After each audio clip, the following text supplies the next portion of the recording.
Welcome, guys. It's another episode of the Neutral Corner. It's Danny Glover, and I'm joined by my special guest today, Eddie.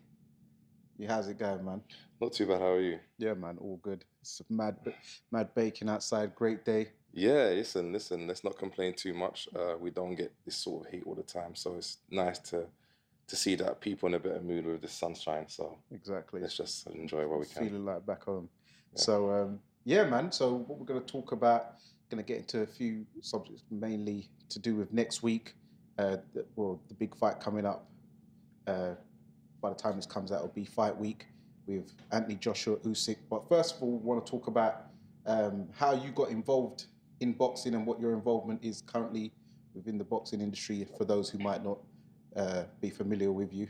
So, yeah. Thank you for the question. I've been in the boxing industry for at least 10 years now. Boxed at Finchley, and never got to be a professional at the amateur, but got to spar with known heavyweights and cruiserweights and all sorts of people. And then from then I went to Finchley, which I learned a lot in Finchley with a lot of trainers there. And I basically just teaching kids at the moment, young kids from the age of 6 to 16. And we do a class every Saturday. So I just help out there. But, I'm not a professional boxer, but obviously, as you know me personally, and I got so much love and passion for the sport.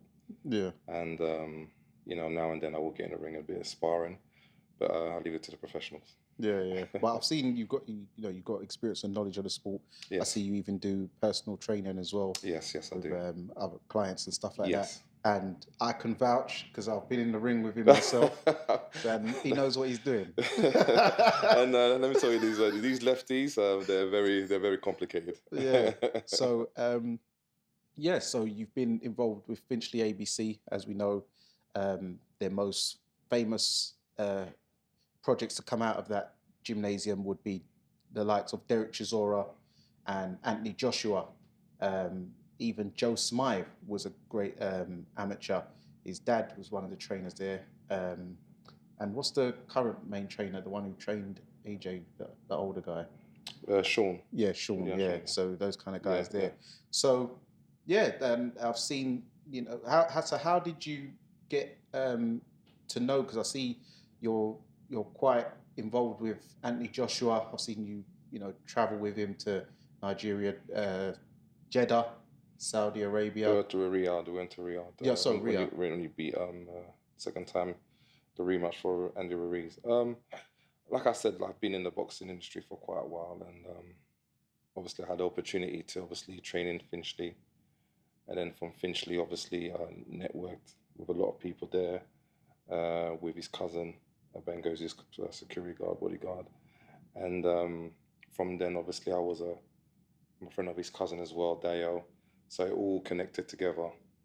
And then based on that, I had the opportunity to go when he had a first fight with Andy Ruiz in New York. I didn't get to go to the New York one. But when he came back, he was going to go to Nigeria. And Benga, his cousin, who actually was a professional fighter before, I don't know, couldn't go. And so they gave me the opportunity to go, and obviously I took it without hesitating. And obviously, as an African myself, it was beautiful getting back home, and I think that done a lot of good for me and AJ and all the fam that went there. So, what was the experience like out there? Because it looked quite wild, in a positive way. It seemed the African community in Nigeria embraced him very well. I saw you there as well. You were soaking it up. What was the experience like? What type of things did you guys get up to? The experience was a really wonderful experience, and one of the best experience that we had there was actually being the poorest part of Lagos, which was Makoko, which wasn't orchestrated. We just went to visit the school there, and the plan was just to visit the school there and then go back to the hotel. But AJ wanted to see the community. He wanted to be around the community. And if I keep it real, I posed on that. I thought, you know what, this where we are is a bit dangerous, and I don't think we should go where he wants to go. Mm-hmm. And it's funny because the security that was with us, the police, and we had police with us and our security, they were telling me, like, they're like, please, I beg, tell your brother, I want, it's a bit dangerous down there, I beg. So if you got people there, if your police are telling me not to go there, it is raised a lot of concern if we do go there. But he wanted to go there, and we went there, and they welcomed us really nicely, and they made us feel part of the family, and it was one of the best experience really being there amongst the poor people, amongst the real people, because it's nice going to a country and staying at a nice hotel and nice resort and just having a nice time, but you're not really experienced the country if you're just going to these places. But to actually go to the poorest part of Nigeria, you know, which was risky, but we got through, and you know, it was really good. Yeah, because as you said, there's one thing, you know, for even tourists who come here, it's one thing saying, "Oh, I've been to England." All you're doing is spending your time in London Bridge and the West End and seeing Big Ben and London Eye. But if you're not going into the deep rural areas and mixing with the actual, you know, the general consensus, the general public, then you won't get the real feel for it. And funny enough, even though yes, there is dangers to it, you tend to find in the poorest parts that these people embrace you more because they're so surprised that you'll come and show them love, that it gives them hope that if they can see you in the flesh, then they think, wow, you thought of us. There's hope for me to come out, and it can bring opportunities, even awareness to the area, and it can help businesses just advertising on a great scale. Of course. I mean, for him going there, it definitely it made a lot of people in Nigeria, especially young ones, very happy, and gave them a bit of inspiration and motivation to do, to be like him and things like that, because he has to understand he's world champion. You know, he's not just a champion of England, he's world champion, so he's global, and he needs to understand that because he will be champion again, as I predict. But it was good to go there and you know, to be to see the reality of life in other countries, in our homeland, Africa, the motherland, to see the reality, to see how people are living, and it makes you appreciate the little things that we have here. You know what I mean? So it was a good experience to see that, because many of us take where we are for granted. And I'm not saying that Africa is just, you know, poor and there's nothing to do and everyone's poor, because there's people that are very rich and very successful in Africa, as we know. But the reality is that there is very, very poor people, and to see that was a good experience for all of us, and something that we'll keep for the rest of our lives and to our children and things like that. Yeah. So you yourself, you're from Congo? Yeah, I'm from Congo, who used to be former Zaire, Rumble in the Jungle. I have to say that in Muhammad Ali and George Foreman. Kinshasa. Yeah, Kinshasa. You know, we all know the Rumble in the Jungle is what really made boxing what it is today. I think after that fight, it just expanded. Boxing expanded. Yeah. Because I think it was a good thing for Muhammad Ali, George Foreman to go back to their own homeland, the land of their ancestors, to box there at that time. And Zaire at that time was one of the richest African countries at that time. And we had Mobutu, who was probably one of the richest presidents in Africa at that time. You know, he was very powerful, and he was able to fund this fight, and Don King. So they made a lot of money out of that. But there was also a great story behind that, because, you know, Don King's got into himself in a bit of bother with Daniel Dubois. You know, he's known as a man who likes to try and not pay fighters, allegedly. And Mobutu had a run-in with him where he needed, Don King needed to cough up money, and and your guy, Uncle Mobutu, had to stick it on him and get that cash. You know what, Daddy? Like, Dubois and Mobutu are two different people. You know what I'm saying? Like, you're dealing with Mobutu. Mobutu was he was the most feared president in Africa at that time, and you don't want to mess with him, because you're not going to leave Zaire alive. You're not going to leave his you compound. can't. I mean, this is different levels. I mean, Mobutu was different levels. So Don King just knew not to mess around, you know, with Mobutu. He just wanted to come back to the US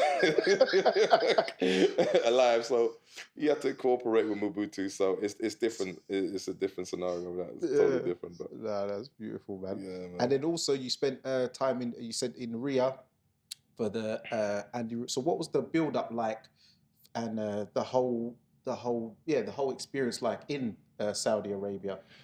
It's always nice to travel. It's always nice to travel, and I'm always thankful for AJ and his team to allow me to travel with them to go to these places.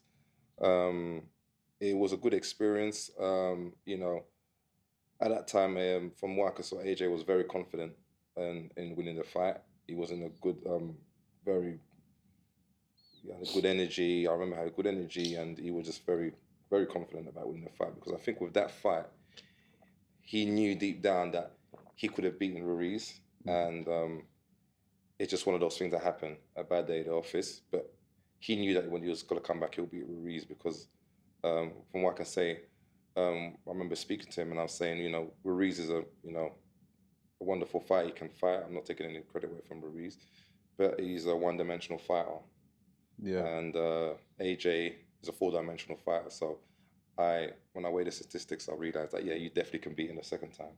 And he knew that. And he done that. But it was a really good experience. Saudi Arabia, looks like it's going to happen again in Saudi Arabia. So we'll see how it goes this time. Yeah, because most people in the UK haven't actually been to Saudi Arabia. That's a place where they're trying to expand their tourism. So it's a very good experience. So that's why I was trying to find an insight because I don't actually know anybody who's Saudi been there Arabia is before. really the people there are very lovely. It's a very developed country.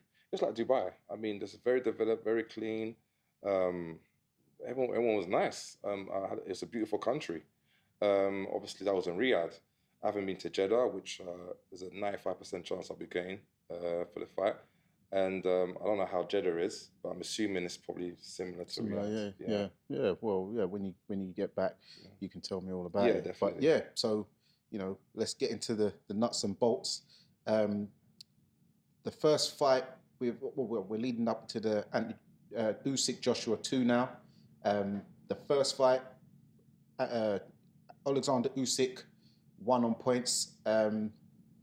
Where do you think it went wrong? What things do you think he did well? What do you think Usyk? Yeah. What was your assessment on the fight overall?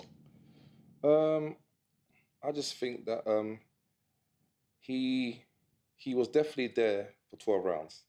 You could see that he was fit for 12 rounds, and that was we didn't underestimate Usyk at all. I just think it's one of those things, a bad day in the office. I think that when I looked at the fight the other day, I looked at it properly, and it's just that he just didn't do. He could have done a little bit more. He had to do just step up the pace a little bit more, because it was close to much where I looked at it. Because remember, when you are fighting a champion, you got to do a bit more to So yeah, based on him being a champion, Usyk just done a little bit more to win the fight, and obviously, we're not taking any credit from Usyk. Usyk is unified cruiserweight Olympic champion. I mean, a lot of people are just like, oh, he lost and this and that, but it's just that no one knows about Usyk. He's not like a superstar. People that you're knowledgeable. You know about boxing. I know about boxing. So we knew that Usyk would be a dangerous fight. And but the casuals, you mean? Yeah. I mean, it's one of those things. It's just that he just needs to do a little bit more, and he could have won that fight if he just done a bit more. Yeah, because the rounds, it was yes, I would say Usyk won unanimously, but the rounds there was, as you said, if he was doing a bit more in certain rounds and actually following up on the success he did have, then it could have been a different result. But as you said, also a lot of people they take credit away from Anthony Joshua, saying, "Oh, he lost to a small man, former cruiserweight." But as we've seen in the annals of history, there's been many cruiserweights who've become world champion. When someone like Evander Holyfield beats somebody, no one says, "Oh, you got beat by the small man, you got beat by the former cruiserweight." But when Usyk does it, it seems like, "Oh, you got beat." So it doesn't seem people give Anthony Joshua a fair shake. This is a man, Alexander Usyk, who's a former Olympic champion. He's beaten, he won the Super Series, beat Marius Bradis, Dorticus, beat Michael Hunter. Yeah, Michael Hunter. Yeah, Chaz Witherspoon, okay. Derek Chisora. Yeah. Who's just beat Pulev, who's, War Chisora. And beat Tony Bellew, knocked him out flat, which no one's done before. And Anthony Joshua. Yeah. So, this is a man who's very well decorated. He's beaten the likes of Artur Beterbiev in the amateurs as well. Yeah. You can see his resume is just ridiculous. Joy Joyce, let's not forget Joy Joyce. Joe Joyce, the juggernaut. Yeah, Joyce spanked him around. Come on. So, what's the big shock? Like, oh my God, how dare you lose to a man like that? Why do you think the perception is like that? It's because obviously you have to understand that Anthony Joshua is a superstar in the UK, and there's a lot of expectation from him, but people don't understand that he's learning on the job.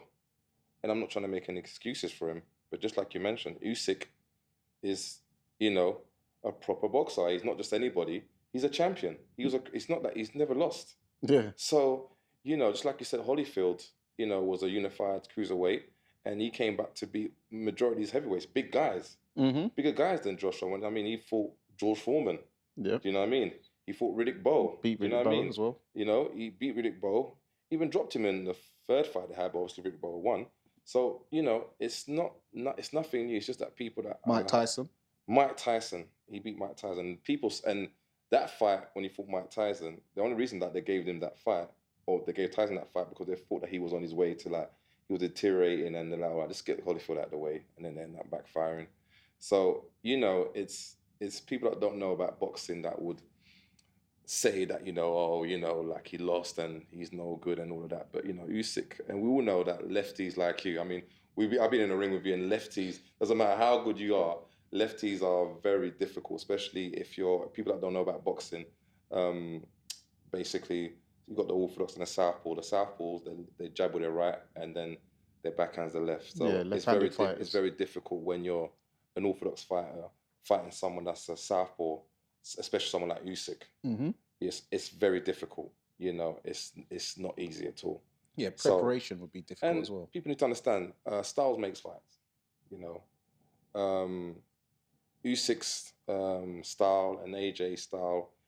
People are used to seeing AJ just going in there and getting rid of their opponents, not knowing that you can't do that with everyone. And you've got good boxers, like experienced boxers like Usyk, that knows what he's doing. And I'm not making no excuses for AJ. The better man won that night, and we're just looking forward to the second fight. Yeah. And just as we was touching on Evander Holyfield, when you actually check Mike Tyson's career, every loss Mike Tyson had, there was always an excuse. Buster Douglas, he was there grinding out all the Japanese girls, and he didn't really train for the fight. Lennox Lewis, Tyson was over the hill by then. Danny Williams, we know he was shot by then. Kevin McBride, we don't even count. Yeah. But there is no real excuse. There is no excuse I get when you're talking about the Evander Holyfield loss. You can't give a reason for it, because Holyfield was the guy who was meant to be on the way out. Mike Tyson was, he was champion. He just mashed up Bruno for the second time, knocked out Bruce Seldon the night of Tupac's death. Mm-hmm. He was on a rampage. So when Holyfield stopped, there's no excuse for that. So Holyfield has the only real, proper, legitimate win with no excuses, and that's a cruiserweight. And Mike Tyson, your great Mike Tyson, lost to him. So if the great Mike Tyson can lose to a former cruiserweight, then anyone can. And like I said, Holyfield, it's one of my favorite boxers. Holyfield was an all-round boxer, an amazing boxer. And funny enough, I watched the fight with Tyson and Holyfield last night. I watched the first fight, and I watched the second fight, and Tyson just can't beat Holyfield. He just can't beat him. Even if they had a third fight or fourth, he just can't beat Holyfield, because Holyfield had his numbers. Yeah. Holyfield studied Mike Tyson for years. It wasn't, Holyfield didn't go in there, thinking, let's see how it goes. He studied Mike Tyson. He was obsessed with Tyson. He was almost jealous of Tyson. Yeah. He's like, he just wanted, do you like how people just talk about Tyson? Even when he was champion, people will still talk about Tyson. Yeah. So he was studying for years, like, and he watched his movements. He knew every movement that Mike Tyson did. Like if Mike Tyson was going to the left, to the right, and he knew. So when he fought Tyson, he was very, very mentally prepared for this fight. Mm. And Tyson done well. Even in the first fight, he done very well.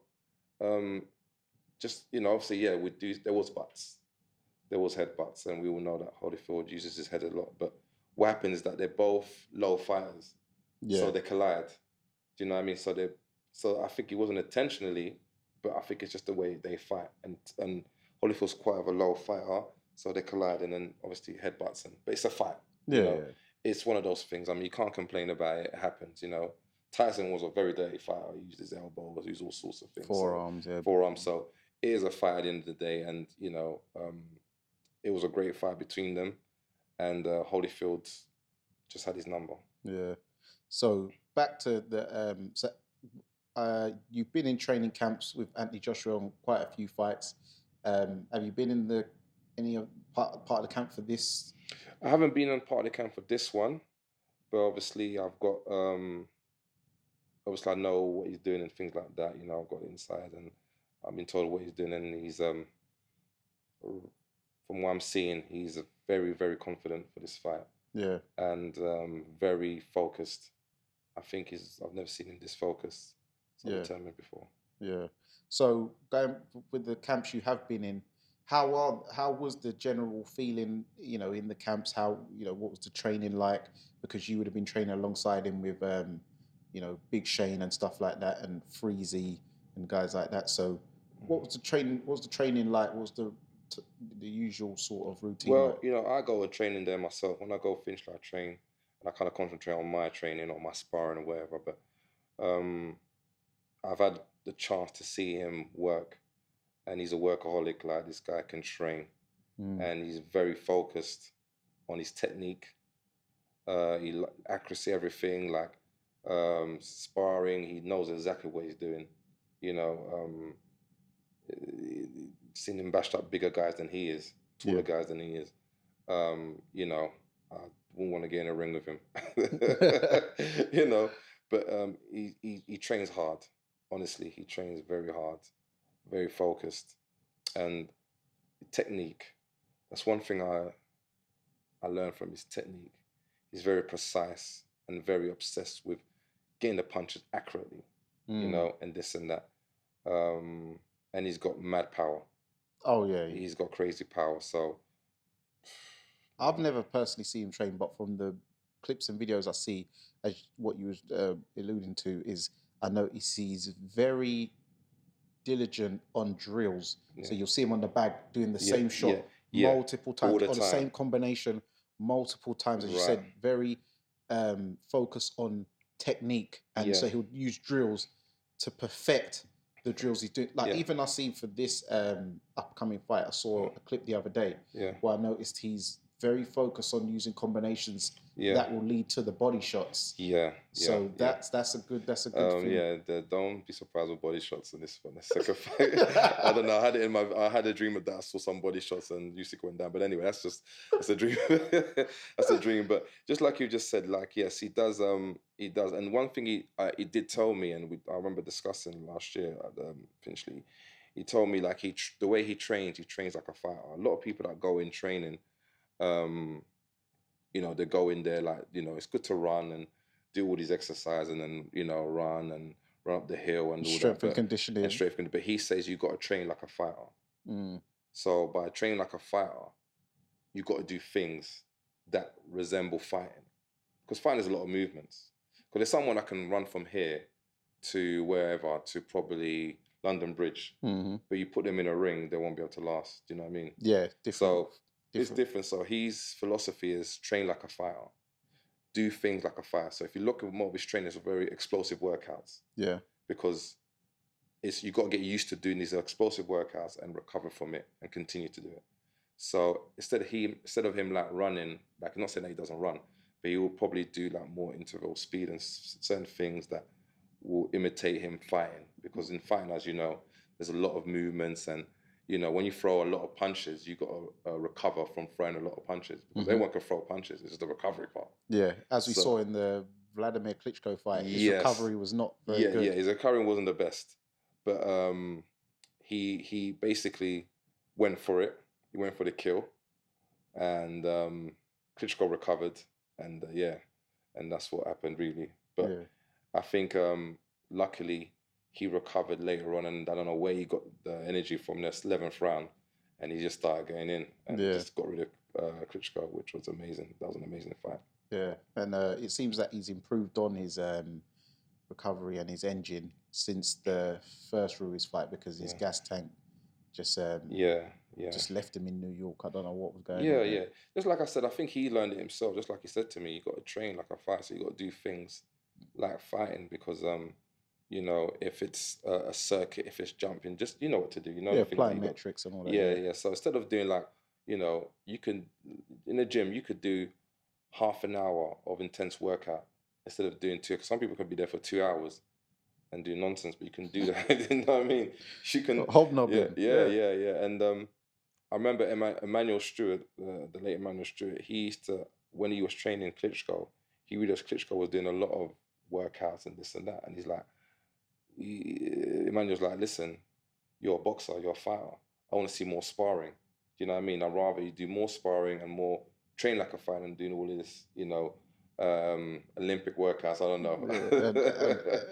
Fitness first workout. Fitness first workout. Listen, I joined fitness, but I don't want to come to fitness first. No, but this is fighting. This is fighting. So you got to train like a fighter. So you can't train to just look good.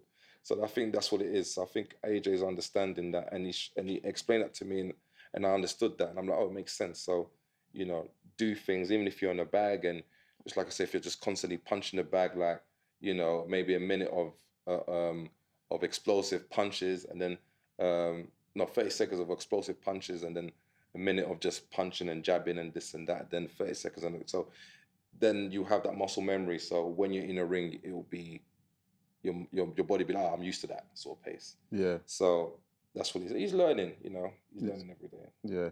So also we've seen there's a change in the training team. He's left Robert McCracken. He's now with Robert Garcia, former world champion himself. How do you think that combination will gel? Do you think also, what do you think of that employment of Robert Garcia as his new trainer? I think it's a brilliant strategy. I mean, Robert McCracken, brilliant trainer. He's actually, if AJ is where he's at, we have to thank him. He ran from the GB teams, and he took AJ as far as he can.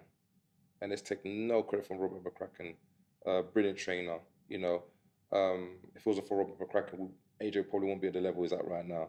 So I don't want people to downgrade Robert McCracken, and denigrate him, to talk too much bad about him, because he's done a brilliant job for my liking.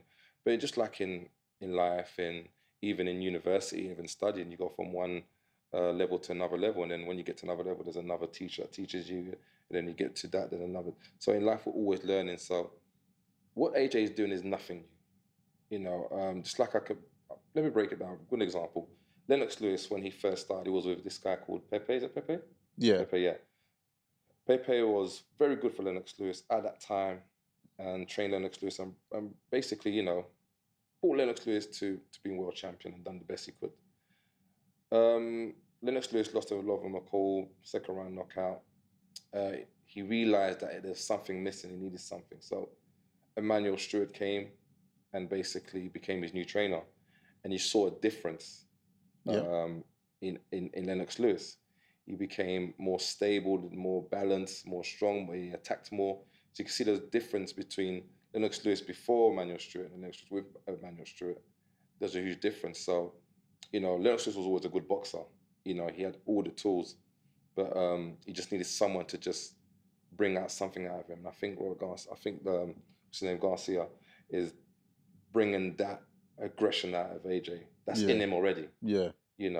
So I think it's a brilliant strategy, and I think it'll work for him. Yeah, and there's been many a boxer who's changed trainer over the year to improve. Also talking about Vladimir Klitschko, he didn't start off with Emmanuel Stewart. I'm not sure. It must have been, I don't know, I can't even say if it was an Eastern European trainer, but he moved to Emmanuel Stewart for the similar reasons as Lennox Lewis. and even Vitali did work with Emmanuel Stewart Yeah, as well. yeah, yeah. And even when you talk about the great Floyd Mayweather, Mhm. yes, he started with his dad, Yeah, but then he moved to his uncle, yeah. and his uncle was training him, making him more aggressive and stuff. But then as he got older, he started getting hit a bit too much, and then he realized I need to get back more to the defense. defensive side of things. Yeah. And then he brought his dad back in. Yeah. So it just shows you that you need to adapt with the times. So Yeah, you get. I mean, how many boxing gyms you've gone to? quite a You know what I few. mean? Like we've all gone to a few. I mean, even I started up in Islington, and then after Islington, I realized that they taught me what they can teach me, and I need to step up my game. And then I went to Finchley. Then I knew what the real deal was, and I'm like, okay, this is serious now. You're in there with proper heavyweights that know what they're doing. So I learned from that. I learned from Sean that's there, who's the manager, and I learned from Uncle Foley, who's one of, I don't know if you know Uncle Foley, you've probably seen him on my I've seen him Instagram, in and I've learned a lot from him and other people there. And obviously, let's not forget all the boxers that are there. Sometimes Cody goes there and the age, and I've learned from all boxers, even Benga, who's his cousin, who was a professional boxer. But hasn't nothing. Didn't get beaten. I think he just had an injury in his eye, so he had to stop. But he was good. Yeah, I heard he was. He was Very better good. than. Yeah, he's very good. He's AJ, he's a very good boxer. I've had the opportunity to dance around a little bit with him in the ring. Got bashed up a few times, but that's boxing. That's boxing. If you ain't got Bruck up in the ring at some point, then you weren't really boxing. You was just messing, having a mess around, or you was handpicking, cherry picking, sparring partners. No, you need to get bashed up. That's the only way you're gonna learn. And I learned from Kim. I learned a lot. So the next time I got in the ring, I'm like, you're not gonna get me this time, not the last time like you done. But you learn, and that's what boxing's about. So AJ, once he wins this fight, he might change another. Do you know what I mean? Tyson Fury done it. Look how much time Tyson Fury was. He was with Well, he's with his uncle first. No, I saw it was Clifton. Is it Clifton? Clifton Mitchell. Yeah, I saw he was with him. Yeah. Clifton Mitchell. Him. Yeah. Big up man like Clifton Mitchell. Straight from Clarendon as well. Come on. So he was with him, then he was with his uncle, then he was, a lot of people. Then Peter Fury. Then he was with that, what's that other guy's name? I forgot his name, who was with him on the first Deontay Wilder fight. What's his name? Oh, my goodness. No, it weren't Sugar Hill. No, it was his name. Oh, what's his name? What's his name? I can't believe I forgot his name. It's the guy. The brother. Oh my God. You know what I'm talking about, though, the one they call the PE teacher. Yeah. Mr. Yeah. The one who looks like Chris Jericho. There you go. Jericho. It's proper, innit? That's his twin right there, like, I'm telling you. Ben Davison. Yeah, that's it, Ben Davison. Oh, Ben Davison was a brilliant trainer, and he done what he could to get Tyson Fury back in shape and got him to be able to move and box the way he used to. But then Tyson Fury realized that, he needs something else. He needs something else. So that's why he went to the Kronks to learn that style where Emmanuel Stewart taught all these fighters to become more aggressive. Yeah. And then you saw a different Tyson Fury. Do you get me? You didn't see this too much feinting and all of that. And he actually went in there and he went and basically beat the crap out of Deontay Wilder the second fight, let's be honest. Yeah, that was there. It was really beaten. But then the third fight was a good fight, but you could see a difference in Tyson Fury with being Sugar Hill. So it happens. There's nothing wrong with that. I just think that Robert McCracken done what he could do with AJ, and he's made a wonderful job out of AJ. So now we're going to see what Garcia can do with him. Yeah, and also with Anthony Joshua's been very successful in boxing. He's got his own management company in 258. He's got a big team. You see in pictures after fights, win, lose or draw, which is very good and supportive. But do you think that is actually now beneficial that he's gone with someone like Robert Garcia, who is more enclosed, where sometimes, familiarity with too much familiar faces who sometimes can suffer from osmosis where they don't realize they're doing it, but can turn into, unfortunately, I don't like to say the word, but a bit of yes men, you know, telling you, Cheerleaders. cheerleaders telling you you're doing well in training. You know, you didn't really beat your times on the track, but you'll say, yeah, man, you done well in that sprint, champ. Even though Yeah. you're slow or you didn't have a good spot, but they'll tell you you're doing great in sparring. Do you think that it's good that someone who's not really too familiar with AJ in Robert Garcia is a better fit now, where someone like Robert McCracken, he probably sees him like a little nephew or son to a degree, so you're not really going to tell him what he needs to hear in training or in the corner, which does tend to happen with other fighters as well. Yeah, I know where you're getting at, and I think is when obviously a lot of people. I mean, everyone heard how he was in a fight with Usyk, and the corner was telling that he was doing good and brilliant. Just keep the boxing and things like that. Well, like I said, I'm not a trainer. It's not I can't I can't criticize Robert McCracken too much because I'm not in this level. I'm not in any shape or form or any stage of being able to do that because obviously he's an experienced cornerman and experienced coach. And like I said, I respect Robert McCracken a lot. Met him a few times and a lovely guy to talk to. But I do agree with what you say, and I do agree that with Garcia, at least with Garcia, I think he's a bit raw, which is good. And I think he's not there to just be nice and tell him the nice things he wants to hear. He's there to bring the fight out of him. Mm-hmm. You know what I mean? And I think sometimes you need that. You need that because coaches, people don't understand, coaches are like our father. They need to be our friend, father, everything, psychologist, everything, all in one. Therapist, yeah. They got to be because you trust your coach, you trust your corner. They're the one they see things that you don't see.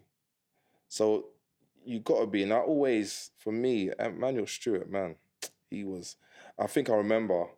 I think I was talking to you the other day about it when Lennox Lewis fought Tyson, and it's just I was really watching the corner. It was amazing because like the first round, Lennox Lewis Tyson went for it. You know how Tyson starts, and then Lennox Lewis tried to go for it as well, and he basically Tyson got the better of him in the first round because he was fighting Tyson's fight.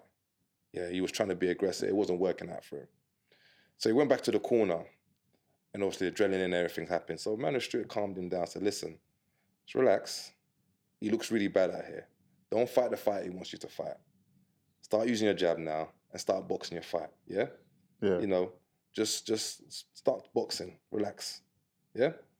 So then Lennox Lewis in the second round got his jab in, started, jabbing, and, he won the round and he'll start picking his shots and that. Then the second round, then Emmanuel Stewart said, now, the jab's pumping now, the jab's pumping. So that's all psychologically motivating him now. You can see that it's working now. Mm-hmm. So just carry on the jab. And then I think one of the rounds, I don't know the third round, now he hurt Tyson. Then he hurt Tyson, but he was playing around too much. And Emmanuel Stewart started telling him off. Like, get rid of this, I'm not going to say the swear word here. But get rid of him. Get rid of him. You're going to get crazy. You're going to get caught with this crazy business and, he's dangerous. Like, you're there playing around, jabbing him. Get rid of him. Get rid of him. So you can see the difference. From the first round, he calmed him down. Mm-hmm. Yeah. Then slowly. Then when he saw that, okay, now Tyson's ready to be, he's cooked. Yeah. He's ready to be eaten. Yeah. And you're playing around with your food. So see the difference now? So Emmanuel Stewart was telling him, listen, get rid of him. Yeah. Because if you don't get rid of him, he'll get rid of you. He's finished. He wants to quit. Yeah. And you're there just jabbing and playing. Because, Lennox Lewis is a very calculated fighter. Yeah. So sometimes he annoys Emmanuel Stewart because Emmanuel Stewart, let the hands go. Like, let it go, champ. Yeah. And, but you can see the difference. This is what I mean about coaches. You have to know how to talk to your fighter. There's got to be an intimacy between you and your fighter. You need to know your fighter. You need to know when your fighter's hurt, worried, or whatever. You need to know what to say and what to do. To activate him. To activate him.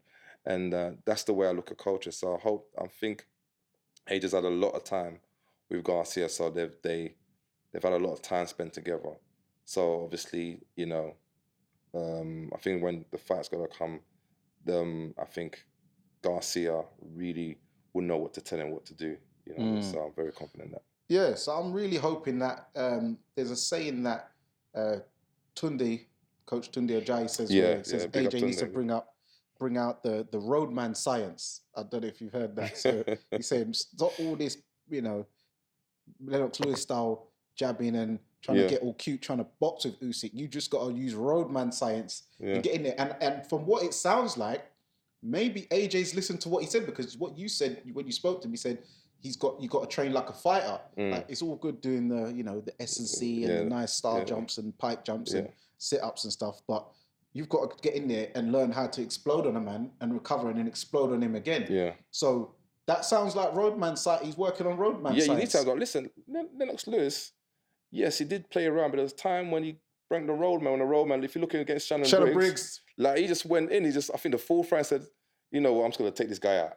You have to know. No, because that was a Rockers. Yeah, that was a Rockers. Shannon Briggs come for him. Yeah, that wasn't a box. That was literally Lennox Lewis took him out. And even if you look at when he fought Michael Grant as well. Michael Grant, who was like 6'7", 6'8", and he took him out one time. And even when he fought Klitschko, Vitaly Klitschko. And Andrew Golota. Yeah, he just fought. You know what I mean? Yeah, exactly, Andrew Golota. So you have to know when to box. You have to know when to fight. So AJ's got all of that. He can box, he can fight, he can counter, he can move, so he can do all of these things. But you have to know when, because sometimes you have to be, you got to leave the authentic side of things, and go in there and fight. You have to, like, just like I said, like Tunde said, you just got to be rolled, man. Like, you got to take Usyk to Tottenham, to Harlesden, you got to Neasden, to Edmonton. Yeah, take him to the mean streets of North London, Northwest, all them Northwest, them dodgy streets, and take him there, like Harlesden, Stonebridge, all them places. He needs to have a visit. Raffs. Yeah, man. Mozart. Well, all them places. Where come do on, we go from? No, come is on, it? come Yeah, on, son. come on, Take come him on. wherever it's Jazz, son. That's it. Can take it to Seven Sisters, man. Let him tour the place. Let him see, like, this is Broadwater Farm. Come on. Usyk hasn't seen them places there, so it'd be good for Usyk to see those places. So take him North London. That's what I would say to AJ. Like, take him there and let him visit. So that's what he needs to do, basically. Yeah, he's got to bring that North Star-ness to it. Yeah, you got to take a role, man. Let's take it to him. Like, at the end of the day, like, you are a better fighter than him. Do you know what I mean? You're bigger, you're stronger. When it comes down to it, because when I look at the first fight, when AJ did hurt him, you could see that Usyk was like, whoa. Usyk's body language said a lot. He didn't want a part of it when he got hit one or two times by AJ. So if AJ follows up with that, and he's a better combination puncher than Usyk. When you're talking about actually reeling them off. Thank you. AJ, you can't mess with him on the He's got extreme combination. And the only thing is that Usyk is a cruiserweight. So you have to understand, Usyk's style is like a cruiserweight fight. So cruiserweights let the hands go a bit more. And they're more elusive. As a heavyweights, you throw 4 combinations because you're heavy, you will take your time. So he's still fighting like a Usyk. If you look at any fighters that are below, they tend to throw punches more. That's why Holyfield was so good, because he was fighting at a lighter weight, and he's got muscle memory to fight like that, to throw like 6 combinations, and then he bring it to heavyweights. So that's all that Usyk's done, is just that he lets his punches go a bit more. But when it comes to combination, AJ's a much better combination. Yeah. It comes to combination. So also, what's your thoughts on, you must have seen the pictures of Usyk lately. He looks like he's been pumping. So what do you think his idea of game plan is, and do you think that's going to be beneficial to him to be pumping up, or do you think it's going to hinder him? It's a good question. I think it could help him, or it could be an advantage, it could be a disadvantage. I personally think he's bulked up to be able to take the punches more, maybe, because I think he's expecting a hard fight. And his neck looks bigger as well, I think he's thinking, you know what, like, I know that AJ's going to come in strong, he's going to come in more aggressive, so let my body get ready for it. Let me be able to withstand the punches or whatever. I think that's probably the reason he's thinking, or maybe he's thinking, you know what, let me put away and try to knock him out. Maybe, extra weight, more power in the punches. Who knows, when you're a heavyweight, you can come in any size you want. Yeah, there's no weight. There's none. Yeah, because I see him on the punch bag. He looks like he is trying to go for some kind of knockout stoppage going by Usyk. I saw him. It was like, he was in the dark in the bag. He looked like he was putting some power shots together. So yeah, it looks like he's coming in. He's done the bulking up for a reason. So we just have to wait and see what it is. But yeah, I think you might be on the money there. Yeah. I think that's what it is. But like I said, I don't think that's going to work. Yeah. So ultimately, you know, I obviously know you're predicting AJ to win, but what method do you think that it's going to come by? Do you think it's going to be a point victory, or Uh, inside the distance? to be honest with you, from what I've seen, AJ train and his mindset, he's got like killer mindset. Like he's not trying to win by points. You see, when he fought Andy Ruiz, his thing was just let me just outbox him, make it an easy fight because really and truly, with the Ruiz fight, he made it difficult on himself because he actually really wanted to, it was his debut in America. He really wanted to show the Americans that he's a heavyweight champion, and he took a risk. He knocked Ruiz down and got into a scrap and then got caught and he recovered. Mm-hmm. So he kind of it annoyed him because he knows that really and truly, I didn't have to go through that. Do you know what I mean? I don't have to. I mean, if you look at the second fight, I don't even think Ruiz hardly touched him. It was an easy, light work. Like he won every single round, and he could have done it in the first place. Yeah. Do you know what I mean? So that's why with Andy Ruiz it was more of a different mindset. Because I can beat Ruiz. That's not a problem, and I'm gonna beat him the way I'm gonna beat him. But I think with this fight, he's really, really looking for a knockout. He's not. It's not gonna go distance. Yeah. I predict personally sometimes something in the fifth round or something, But I do see Usyk going down at some point. That's my prediction. Yeah. Okay. So now we're going to move on to the penultimate round. Got a series of questions. You must have seen them before. It's just we get to them.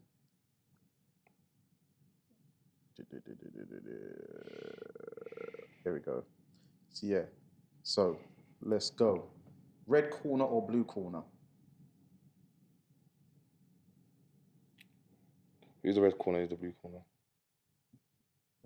Don't know. What corner you prefer?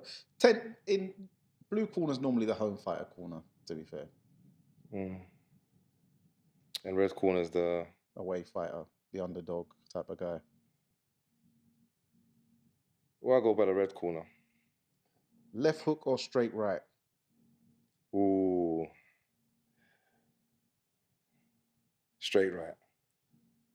For gloves brands, Everlast or Fly? Everlast.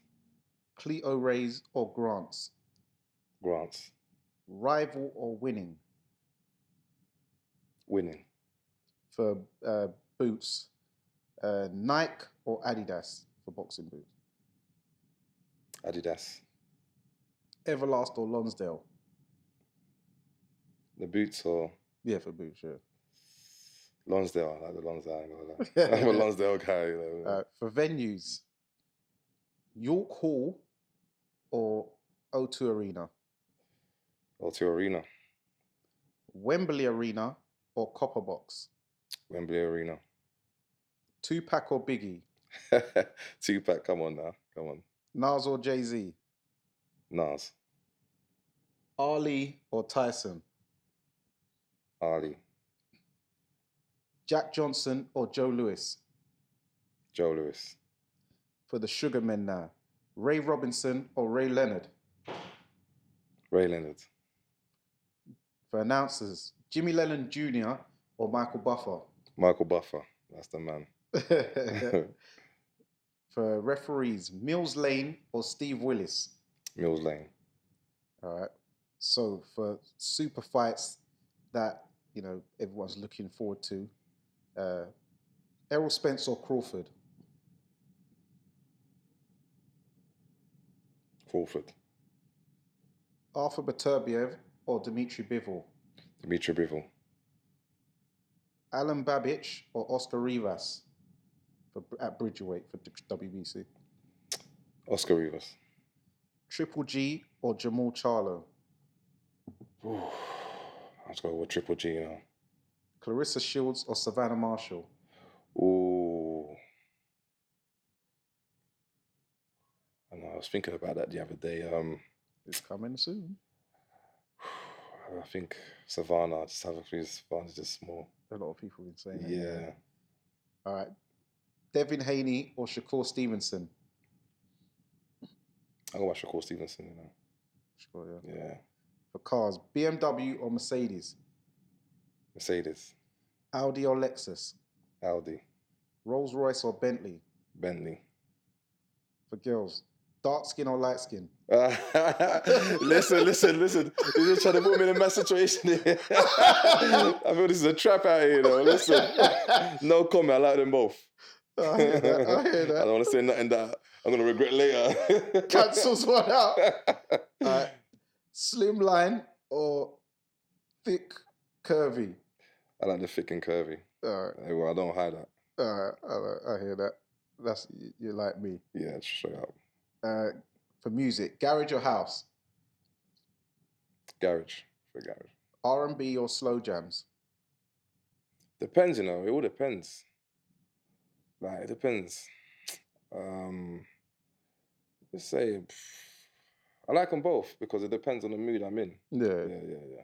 Dancehall or Afro beats? See, this is a difficult one, you know. This is a difficult one, you know what? Like, it's a difficult one. Obviously, I grew up like with dancehall. You understand? And dancehall is everyone grew up with dancehall, and yeah, dancehall, everyone wanted to be dancehall. Caribbean. Yeah, everyone wanted to be Jamaican straight up. You know what I mean? And dancehall is even till now, even though Afrobeat is coming up now, and I think Afrobeats, it's the new flavor. It's the new flavor. It's kind of taking over, but you can't have a part without dancehall. You can't. You can't. Yeah. And you can't have a part of Afrobeats these days. So, you know, I'm not even going to choose, but you have to choose one. I have to choose one. Yeah. See, I'm going to look like racist now, you know? No, it's just tribal. But you know what? Like, like I said, this precise time I'm speaking, it's Afrobeats for me at the moment. Okay.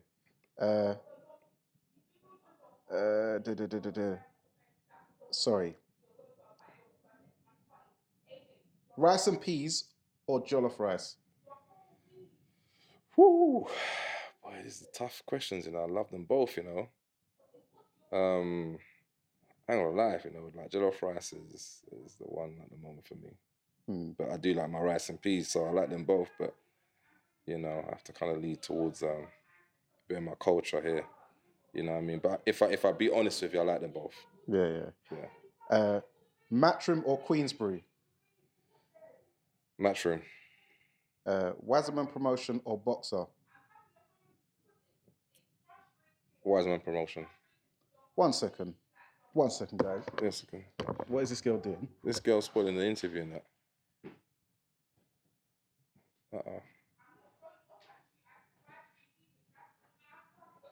Excuse me.